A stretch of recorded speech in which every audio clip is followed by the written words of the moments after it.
Hello everyone, कैसे हैं आप सभी लोग। होप सारे लोग बढ़िया और शानदार होंगे। तो हम बात कर रहे थे जीएसटी के ऊपर। तो लगभग सारी एंट्रीज किस तरीके से जीएसटी के ऊपर होती हैं, ठीक है, फिर वो रिलेटेड टू आईजीएसटी हो या फिर सीजीएसटी और एचजीएसटी हो, तो सारी बातें हम लोगों ने कर ली।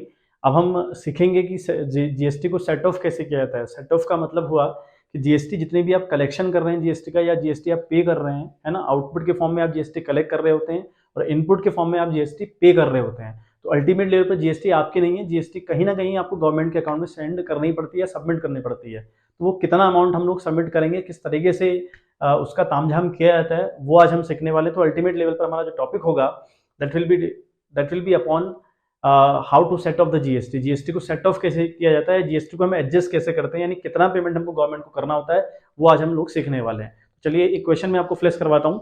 तो क्वेश्चन आप देखें, क्वेश्चन आपकी स्क्रीन पर अवेलेबल है। The question is saying that pass entries in the books of Mukherjee and sons assuming all the transaction have taken place within the state of Uttar Pradesh. यानी सारे के सारे जो ट्रांजेक्शन है वो हो रहे हैं एक ही स्टेट के अंदर, वो है उत्तर प्रदेश। जब हमारी सारी जो ट्रांजेक्शन है अगर वो सेम स्टेट के अंदर रहें तो हमारी जो जीएसटी है वो दो फॉर्म में टूटती है, एक सीजीएसटी और एक HGST. You know very well, इसके रिगार्डिंग हमने बहुत डीप डाइव बात कर रखी है। फिर assume CGST at the rate 9% and HGST will be also 9%। Question आपका है 2018 की सारे के सारे इवेंट्स हैं, मार्च के इवेंट हैं ये सारे। पहला आपका है मार्च 1 को purchase goods for ₹5 lakh from Mehta Bros. अगला मार्च 10 है sold goods for ₹8 lakh to Munjal and company. 15th वाला आपका है paid for advertisement 40,000 by cheque. 18 date वाला जो आपका है वो है purchase furniture for office use of ₹50,000 and payment made by cheque. 25 की अगर हम बात करें, paid for printing and stationery ₹8,000 लिखा है। आखिरी 31 वाली जो लाइन लिखी है, payment made to balance amount of GST. तो इस वाली लाइन से हम समझे कि हमको इस क्वेश्चन के अंदर सेट ऑफ करना है, यानी हमारी जीएसटी कितनी हमने गवर्नमेंट को पे करनी है उसका हिसाब किताब भी लगाना है बच्चों, ठीक है। तो सारी एंट्री आप लोग याद रखिएगा कि आपने हमेशा फॉर्मेट के अंदर करनी होती है। फॉर्मेट बड़ा इंपॉर्टेंट है। फॉर्मेट आपका date, particular, LF, debit, credit, जिस तरीके से फॉर्मेट हम लोग मेंटेन करते हैं वो फॉर्मेट आप बनाइएगा। मेरे पास जगह थोड़ा सा शॉर्ट है तो इसलिए वो हो नहीं पाएगा। तो आप लोग कोशिश करिएगा कि हमेशा आप चीजें करें फॉर्मेट के अंदर, ठीक है बात। तो चलें, हमारा जो क्वेश्चन है हम लोगों ने पढ़ लिया। तो पहला जो ट्रांजेक्शन है वो ये कहता है कि purchase goods for ₹5 lakh from Mehta Bruce, ठीक है। आपको अल्टीमेट लेवल पर मेरा आज मुद्दा है जीएसटी को सेट ऑफ कैसे करें वो सिखाना, ठीक है। तो मैंने बहुत कम ट्रांजेक्शन लिए हैं और अल्टीमेट लेवल पर हम सेट ऑफ कैसे करते हैं वो सीखेंगे, वो बहुत इंपॉर्टेंट हो जाता है, ठीक है। तो पहला हमारे पास है purchase goods for ₹5 lakh from Mehta Bruce. अब जितने भी ट्रांजेक्शन है with in the same state है, और सेम स्टेट में जब ट्रांजेक्शन हो तो हमारी जीएसटी दो फॉर्म में टूटती है, सीजीएसटी और एचजीएसटी के फॉर्म में, आपको अच्छे से पता है। और जब भी हम जीएसटी की पेमेंट करते हैं उसको इनपुट जीएसटी बोलते हैं, और हम जब जीएसटी कलेक्ट करते हैं, कलेक्शन को हम क्या बोलते हैं बच्चों, कलेक्शन को हम लोग बोलते हैं आउटपुट जीएसटी या आउटपुट से जीएसटी एडजस्ट, जो भी हम बोले, जिस भी फॉर्म में आपकी जीएसटी टूट रही हो वो डिपेंड करता है क्वेश्चन के ऊपर, ठीक है। तो पहला जो ट्रांजेक्शन है हमारा वो है आपका, हमने गुड्स परचेज करी।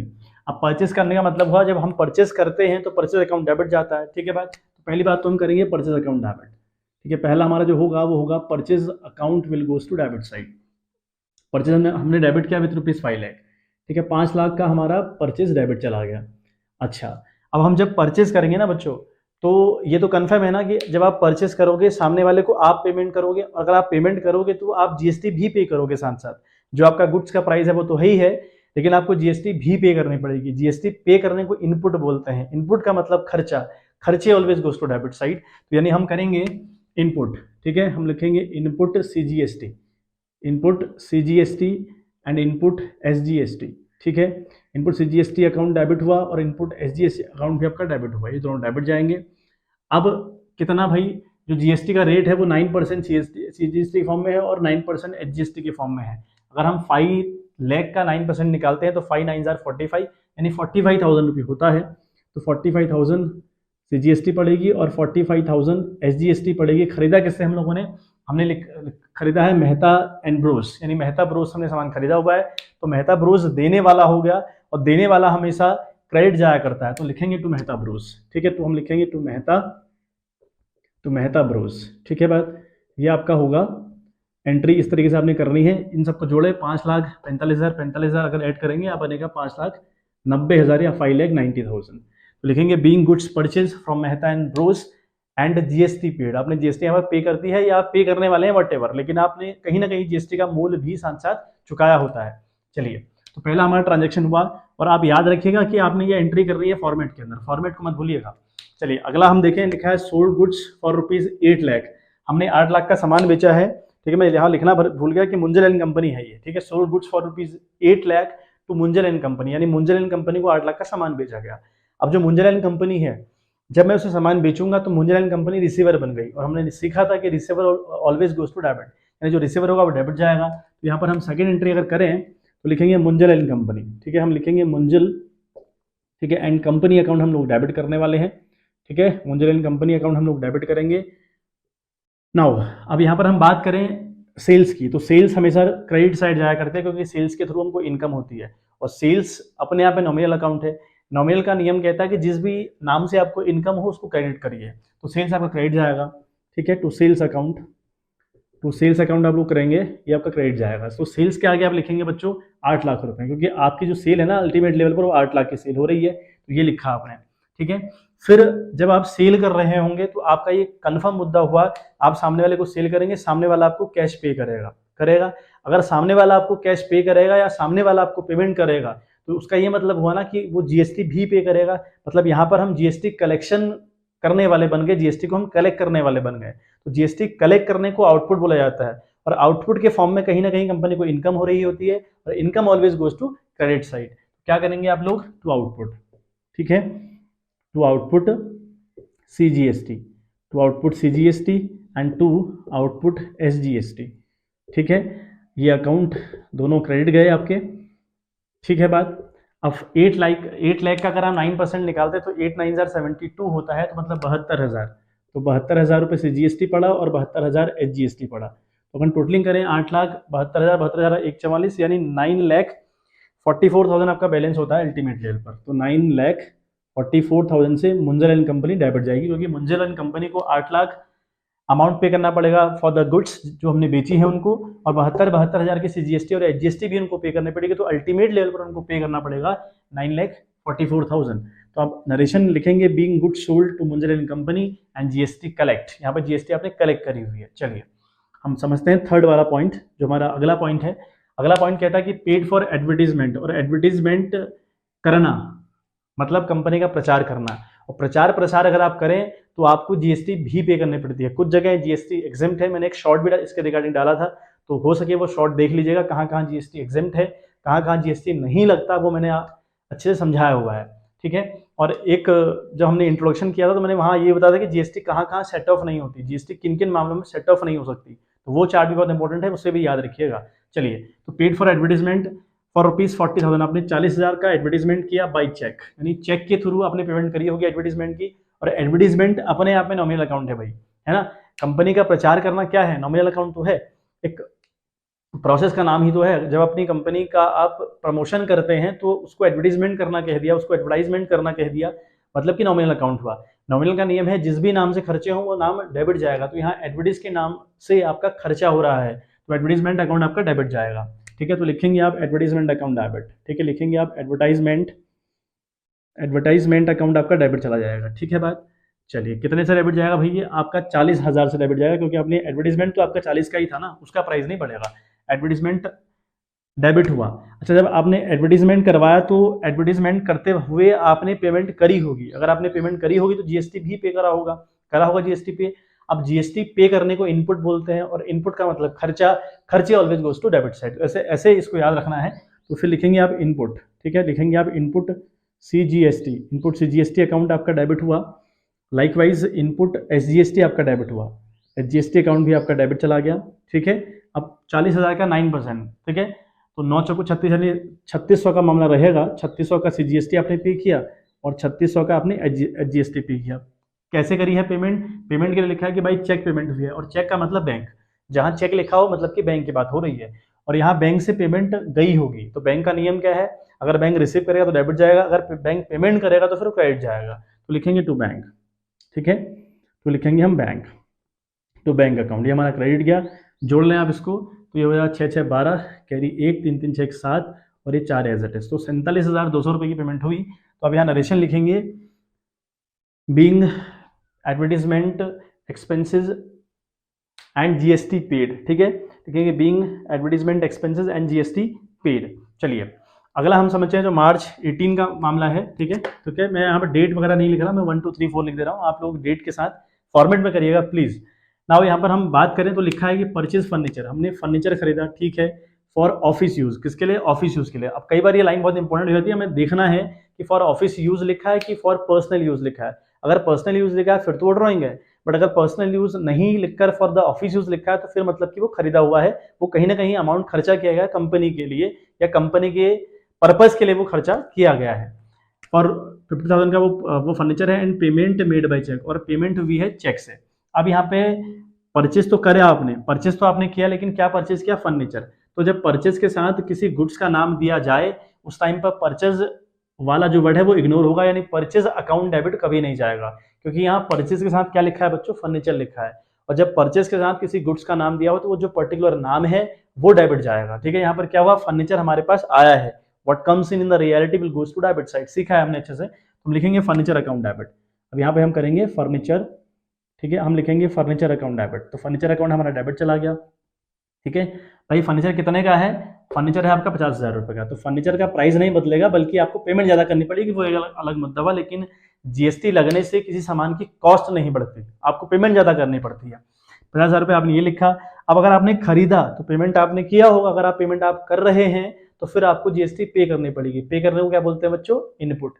इनपुट का मतलब खर्चा, खर्चे always goes to debit side. तो अगेन आप करेंगे इनपुट, ठीक है, अगेन आप क्या करेंगे बच्चों, इनपुट सीजीएसटी, ठीक है, इनपुट सीजीएसटी अकाउंट आप डेबिट करें और इनपुट एसजीएसटी अकाउंट आप डेबिट करें, ये भी आपका डेबिट जाएगा। एंड टू, है ना, कहा ना यहाँ जो बैंक से पेमेंट होने का काम हुआ है, भाई चेक लिखा है तो पेमेंट बैंक से हुआ होगा, तो लिखेंगे टू बैंक, तो आप लिखेंगे टू बैंक अकाउंट, ये आपका क्रेडिट जाएगा, ठीक है।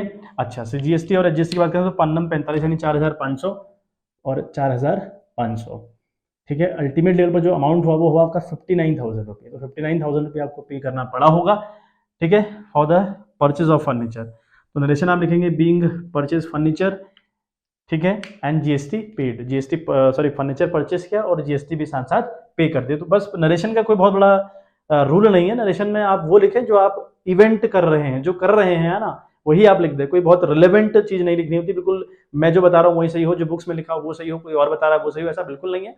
इनका लॉजिक ये है कि जो हो रहा है ना, जो इवेंट हो रहा है उसी के रिगार्डिंग एक पॉइंट आप लिख दे, अपने मन से बनाए इनको, कोशिश करें कि हमें नरेशन हमेशा लिखनी होती है।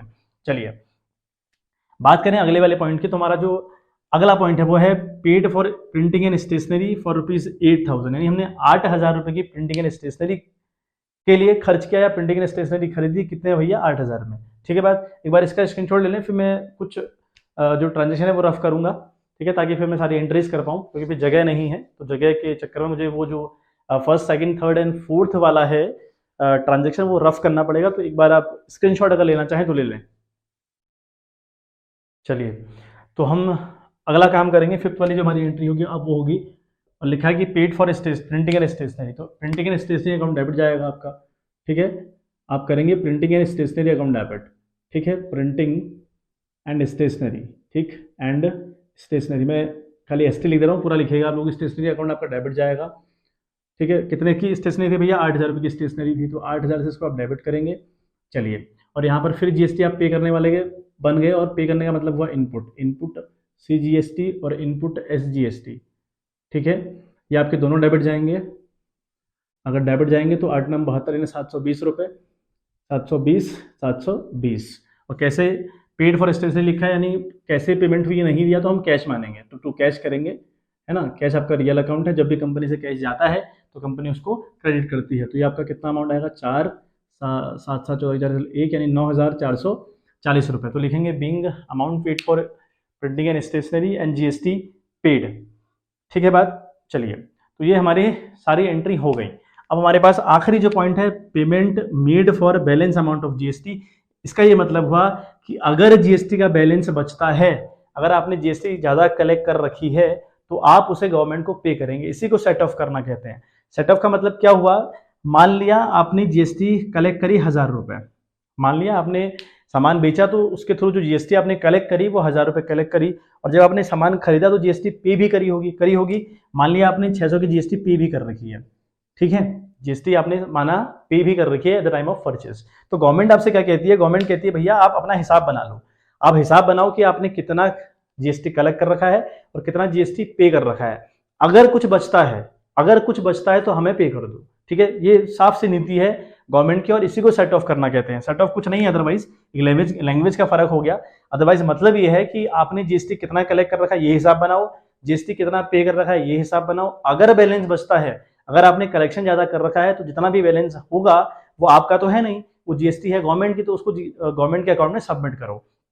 तो मैंने कहा 1000 रुपये आपने कलेक्ट कर रखा है, 600 आपने पे कर रखे हैं, तो भैया अल्टीमेट लेवल पर आपके पास 400 रुपये का कलेक्शन ज्यादा है कलेक्शन ज्यादा। तो आप क्या करेंगे, 400 रुपये का जो पैसा होगा इस महीने का, लगभग ये काम हर महीने ही होता है, हर 2 महीने 3 महीने है ना, वो कंपनी की पॉलिसी के ऊपर डिपेंड करता है, अदरवाइज 3 महीने में तो मैक्सिमम होता ही है काम। तो आपने 400 रुपये कलेक्ट ज्यादा कर रखे हैं, तो आप क्या करेंगे, 400 रुपये उठाएंगे और गवर्नमेंट के यहाँ सबमिट कराएंगे। ये सिंपल सा रूल हुआ, इसी को सेट ऑफ करना कहते हैं। लेकिन एक स्मार्ट तरीका होगा, जैसे हम अकाउंटिंग में सीख रहे हैं चीजें, हम बहुत स्मार्ट तरीके से कर रहे हैं, तो वो हम लोग सीखेंगे कि किस तरीके से हम लोग करते हैं, ठीक है बात। चलिए एक बार हम हिसाब बना लें कि अल्टीमेट लेवल पर क्या हो रहा है, ठीक है। अब अल्टीमेट लेवल पर हमें करना क्या है वो हिसाब बना दूं आपका, फिर हम लोग आगे बढ़ने का काम करेंगे। चलिए, तो ये आपका बहुत इंपॉर्टेंट वर्किंग नोट हो जाता है, बहुत इंपॉर्टेंट वर्किंग नोट मैं इसको कहूँगा, ठीक है। मैं वर्किंग नोट यहाँ पे लिख दे रहा हूँ, वर्किंग नोट है ये, और बहुत इंपॉर्टेंट है बच्चों, बहुत ज़्यादा इंपॉर्टेंट, ठीक है, क्योंकि यही आपका मेन है। ये आपको आ गया तो फिर समझो जीएसटी आ गई, बाकी आपने सीख लिया। देखिए अब हम देखें, पहले अपना हिसाब बनाएं कि भैया आउटपुट यानी सीजीएसटी हमारे पास कितनी आई, और लाइकवाइज हमारे पास आउटपुट एसजीएसटी कितनी आई, ये हिसाब बना लें। आउटपुट का मतलब क्या है, कलेक्शन, हमने कितना कलेक्ट कर रखा है। अब कलेक्शन की अगर आप बात देखते हो तो जो सेकंड एंट्री है ना, आउटपुट और आउटपुट, देखो 2 जगह आपका कलेक्शन है, एक 72,000 का और अगला भी 72,000 रुपये का। तो ये आपका इतने ट्रांजेक्शन थे, 5 थे लगभग, तो 5 इवेंट हुए, 5 में से सिर्फ एक ऐसा ट्रांजेक्शन है जहां पर आपने जीएसटी कलेक्ट कर रखी है। तो कितना कलेक्ट किया, 72,000 रुपये। तो आउटपुट के फॉर्म में 72,000 यहाँ कलेक्शन हुआ और 72,000 रुपये यहाँ कलेक्शन हुआ, ये आपने लिख दिया, ठीक है। तो मैंने समझता कि कोई चार्ट, भाई कई बार मैं देख रहा था कि बुक्स में अलग अलग तरीके अपना रखें, बट आप सिंपल से टेक्निक से मैथमेटिकल हिसाब लगाइए और करिए एंट्री, बहुत बड़ा रॉकेट साइंस तो है नहीं है, ठीक है। चलिए ये हमारा एक हो गया। अब हम हिसाब लगाएं इनपुट का, ठीक है, हिसाब लगाएं इनपुट सीजीएसटी का कि भैया इनपुट सीजीएसटी कितनी है, यानी हमें पे कितना किया अल्टीमेट लेवल पर। अच्छा 72 हमने सीजीएसटी पे कर रखा है, सॉरी कलेक्ट कर रखा है, सॉरी सीजीएसटी कलेक्शन हुआ ना आउटपुट के फॉर्म में, तो 72,000 रुपये आपने कलेक्ट किया सीजीएसटी के फॉर्म में, 72,000 रुपये कलेक्ट किया एचजीएसटी के फॉर्म में। अब आप हिसाब लगाओ कि हमने पे कितना कर रखा है और उसको घटाओ, अगर बैलेंस बचता है तो गवर्नमेंट को पे कर दो, सिंपल सी बात है। इनपुट सीजीएसटी, अब देखें इनपुट कहाँ कहाँ पर हुआ है। पहला काम इनपुट 45,000 ये है इनपुट सीजीएसटी के फॉर्म में, और 45,000 इनपुट ये है एचजीएसटी के फॉर्म में। तो एक तो कलेक्शन हमारा ये हुआ, 45,000 रुपये हमारा एक ही आया, ठीक है। तो ये शायद आएगा नहीं, मैं यहाँ पे लिख दे रहा हूँ इसको इनपुट, ठीक है, इनपुट एसजीएसटी सेम होता है मामला, तो 45,000 रुपये यहाँ भी आया, ठीक है, क्योंकि बराबर होते हैं वो, तो जितना सीजीएसटी आएगा उतना एचजीएसटी भी आएगा, या जितना जीएसटी हम पे कर रहे होंगे सीजीएसटी सॉरी उतना ही एचजीएसटी भी हम पे करेंगे, वो सिंपल सा लॉजिक हुआ। चलिए आगे हम देखते हैं, अगली एंट्री में तो हमारा कलेक्शन था, थर्ड वाली एंट्री में भी हमारा इनपुट है और इनपुट डेबिट गया हुआ है ना। डेबिट का मतलब क्या हुआ, पे हुआ, तो 3600 यहाँ पे किया, तो सेम कहानी हुई, 3600 यहाँ पे किया सीजीएसटी के फॉर्म में और 3600 एचजीएसटी के फॉर्म में पे किया, ठीक है, ये बात समझ में आ रही है। अच्छा अगली बात देखें, फोर्थ वाले में भी इनपुट डेबिट गया, यानी यहाँ भी पे कर रखा है 4500, यहाँ भी पे कर रखा है, तो लिखे प्लस 4500 और प्लस 4500, ठीक है बात। चलिए अगला हम फिर समझें, 4 हमारे हो गए, 5वां हमारा फिर है 720 का मामला। 720 इनपुट, यहाँ भी डेबिट गया इनपुट, डेबिट का मतलब पेमेंट हुई, ठीक है। फिर लगाएं आप भैया प्लस 720 यहाँ भी है और प्लस 720 यहाँ भी है। तो अल्टीमेट लेवल पर आप देखें, ठीक है, आपका कितना इनपुट सीजीएसटी के फॉर्म में हुआ, यानी कितना पेमेंट हुआ, तो 45,000 प्लस 3600 प्लस 4500 प्लस 720, देखें एक बार कितना हो रहा है, ठीक है बात, ठीक है बच्चों। तो ये बन रहा है 53,820, ये बन रहा है 53,820, अगेन 53,820, ये हुआ बात, ठीक है।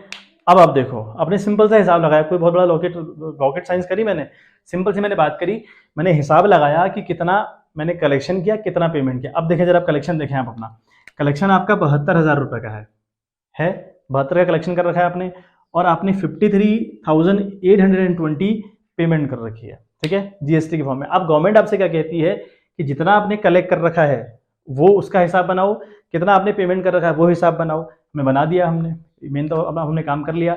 अब गवर्नमेंट कह रही है कि जितना आपने कलेक्शन किया है और जितना आपने पेमेंट कर रहा है, तो कलेक्शन वाले अमाउंट से पेमेंट वाला अमाउंट लेस करो, अगर बचता है तो हमको पे करो। तो यहाँ बचेगा भाई 72,000 से अगर आप 53,820 रुपए लेस करेंगे तो बनता है आपका 18,000। ठीक है, ये बनेगा आपका 18,800 ऐसे कुछ बनेगा समथिंग। देखता हूँ एक बार कितना बन रहा है। ये आपका बन रहा है 18,180 रुपए। ये बन रहा है आपका 18,180 रुपए। ठीक है, मैंने क्या कहा, देखो मैं क्या कह रहा हूँ, मैं दोबारा बताता हूँ आपको। 72,000 मैंने कलेक्ट किया, ठीक है, मैं से माइनस करना है 53,820। सीजीएसटी के फॉर्म में आपने कितना कलेक्ट किया, 72। कितना पेमेंट किया, 53,820 किया। आपको समझ में आ रहा है कि यहाँ पर हमने ज्यादा कलेक्शन कर रखा है, कम पेमेंट कर रखी है? बिल्कुल समझ में आ रहा है। तो अब 72,000 रुपए से अगर 53,820 रुपए आप लेस करेंगे तो आएगा 18,120 रुपए। तो 18,120 रुपए आपने पे करना है in the form of CGST, और 18,120 रुपए आपने पेमेंट करनी है in the form of SGST. बस सिंपल सी बात ये है। तो अल्टीमेट लेवल पर 36,360 रुपए की पेमेंट होगी टू द गवर्नमेंट। ठीक है, समझ में आई बात? अब देखें, अब सेट ऑफ करने की एंट्री आप देखें, छठी एंट्री आप देखें। सेट ऑफ करते वक्त हम लोग क्या करते हैं, देखो आउटपुट की अगर मैं बात करूं ना, तो आउटपुट हमेशा क्रेडिट जाता है, आउटपुट क्रेडिट जाता है।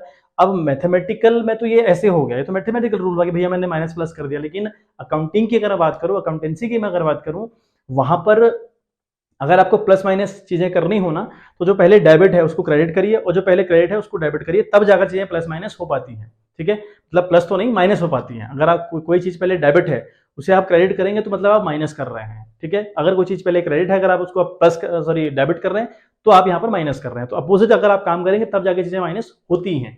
अब हम एंट्री कैसे करेंगे सेट ऑफ की, लिखेंगे आउटपुट सी जीएसटी, क्योंकि हम आउटपुट सी जीएसटी, अब हम माइनस करने का काम कर रहे हैं तो डेबिट करेंगे, क्योंकि अभी तक तो क्रेडिट था, अब हम माइनस करना तो डेबिट करना पड़ेगा। ऐसे ही आउटपुट एसजीएसटी, आउटपुट एसजीएसटी भी आप डेबिट करेंगे। उसके बाद टू इनपुट करेंगे आप, टू इनपुट सीजीएसटी, सीजीएसटी आपका क्रेडिट जाएगा। इनपुट है ना, टू इनपुट एसजीएसटी आपका क्रेडिट जाएगा। तो ये काम हुआ माइनस करने का। अब अमाउंट कितना है वो बड़ा मुद्दा है। मैंने कितना अमाउंट एडजस्ट किया, तुरंत बताओ। 72,000 मैंने कलेक्शन कर रखा है, ठीक है, लेकिन एडजस्टमेंट कितने का कर रहा हूँ, 53,820। कितना माइनस कर रहा हूँ, 53,820 माइनस कर रहा हूँ, तो सारा जगह 53,820 आएगा। देखो यहाँ पे लिखूंगा मैं 53,820 रुपये, ये वाला एडजस्ट कर रहा हूँ 53,820 रुपये। मतलब था तो 72,000 रुपये, कन्फ्यूज मत होइएगा, वो था तो 72,000 रुपये, लेकिन 72,000 से कितना माइनस कर रहे हो, 53,820। तो 53,820 मैंने इसलिए यहाँ पे लिखा।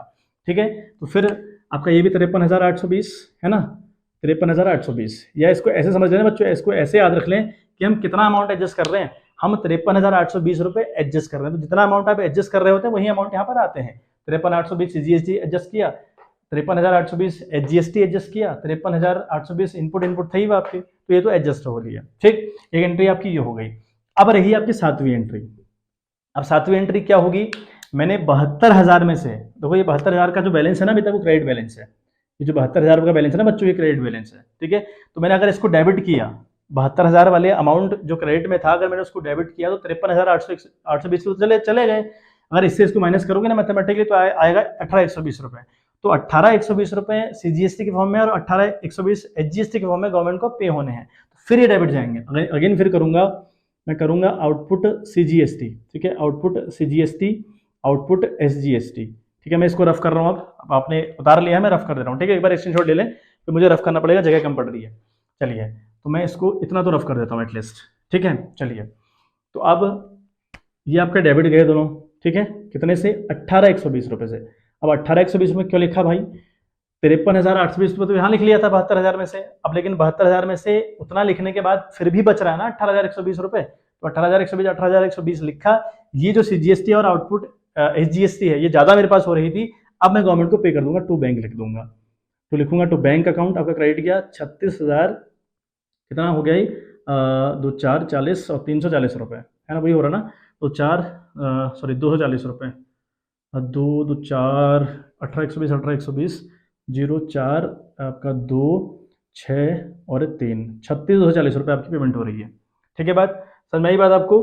तो आपकी अल्टीमेट लेवल पर जो पेमेंट हो रही है बच्चों, वो हो रही है। ठीक है, तो बच्चों थोड़ी सी एक मिस्टेक मेरे से हो गई है, यहाँ पर ये 120 नहीं 180 आ रहा है, ये 180 का बैलेंस बच रहा है, तो ये 18,180 होगा बच्चे। ठीक है, ये 18,180 होगा।